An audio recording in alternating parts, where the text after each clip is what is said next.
তুমি ওর বাবার সাথে কি করতে আজকের দিনে না? ঈদ মানে আনন্দ, ঈদ মানে পরিবার পরিজনের সঙ্গে মিলিত হওয়ার উচ্ছ্বাস। কিন্তু সবার ভাগ্যে থাকে কি সেই আনন্দ? পরিবারের কাছে ফিরতে চেয়েছিলেন রফিক, ফিরেছেন ঠিকই, কিন্তু লাশ হয়ে। ঢাকা থেকে রংপুরের পথে পরিবারের কাছে ফিরছিলেন রফিকুজ্জামান, কিন্তু ঢাকা রংপুর মহাসড়কের পীরগঞ্জে ঘটে ভয়াবহ দুর্ঘটনা। সেখান থেকে তাকে আহত অবস্থায় নেওয়া হয় রংপুর মেডিকেল কলেজ হাসপাতালে। শেষ পর্যন্ত সেখানেই মৃত্যু হয় তার। রফিকুজ্জামান ছিলেন পরিবারের একমাত্র উপার্জনক্ষম ব্যক্তি। একমাত্র মেয়ের মুখে হাসি ফোটানোর স্বপ্ন নিয়ে ফিরছিলেন বাড়ি, কিন্তু সেই স্বপ্ন আজ কান্নায় পরিণত হয়েছে।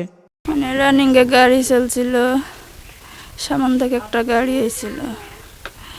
এই গাড়িতে অল্প একটু করার জন্যে ড্রাইভার কিন্তু বাঁচার জন্য অনেক করছিল। পরে ড্রাইভারেরও ক্ষতি হয়েছে।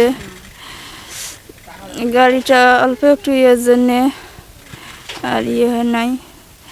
ওরা তো উপরে বলে চড়ছিল, আমি সামনে ছিলাম ড্রাইভারের ওই জায়গায়, আমি দেখি নাই যে ওরা উপরে বসেছে। ওই ঘটনা হওয়ার পরে যেই ওই গাড়িতে ধাক্কা লাগিয়ে কাজ টাজ ভেঙে যায়, একবারে আমার সিপেতে পড়ে গেলাম। তখন কাল্লা করি দেখি আমার স্বামী এক পাশে পড়ে আছে, আরও এক ভাই এক পাশে পড়ি, তখন হয়ে গেছে, মৃত্যু হয়েছে। যখন এই ঘটনাটা ঘটে তখন কি আপনারা একসাথেই ছিলেন?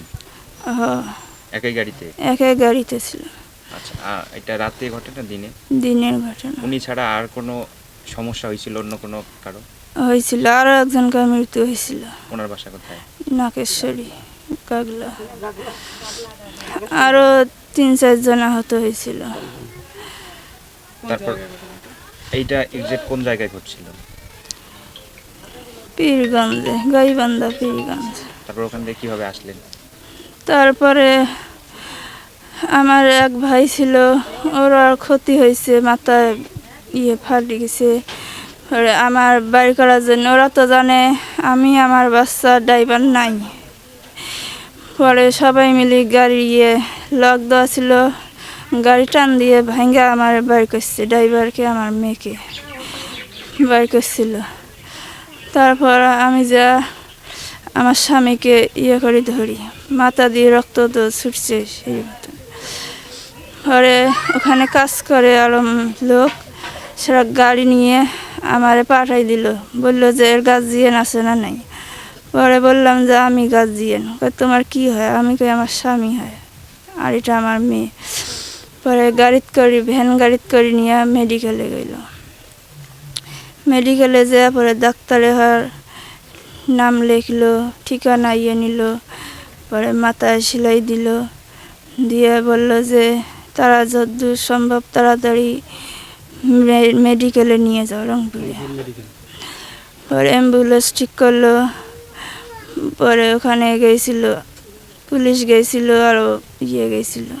নিরাপদ সড়ক নিশ্চিত করতে আমরা কি সত্যি যথেষ্ট সচেতন, নাকি প্রতিবারই কোনো না কোনো পরিবার হারাবে তাদের প্রিয় আপনজন? না, হঠাৎ আমরা 10 থেকে 11টার দিকে, না 11:30টার দিকে আমরা জানতে পারছি যে উনি অ্যাক্সিডেন্ট করছেন। রাত 11:30 দিন। জি। পরে শোনার পর আমাদের এখান থেকে 2জন আমাদের ভাই গেছে। ওরা তিস্তা ব্রিজ যাওয়ার পরেই শুনে যে না, ওনার মৃত্যু হয়ে গেছে।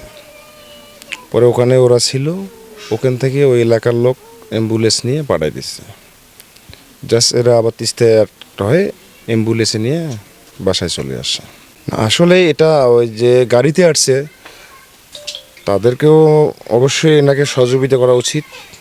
প্লাস যেহেতু ওরা অভাবী লোক, সরকার থেকেও কিছু অনুদান পাওয়ার দরকার ওনার।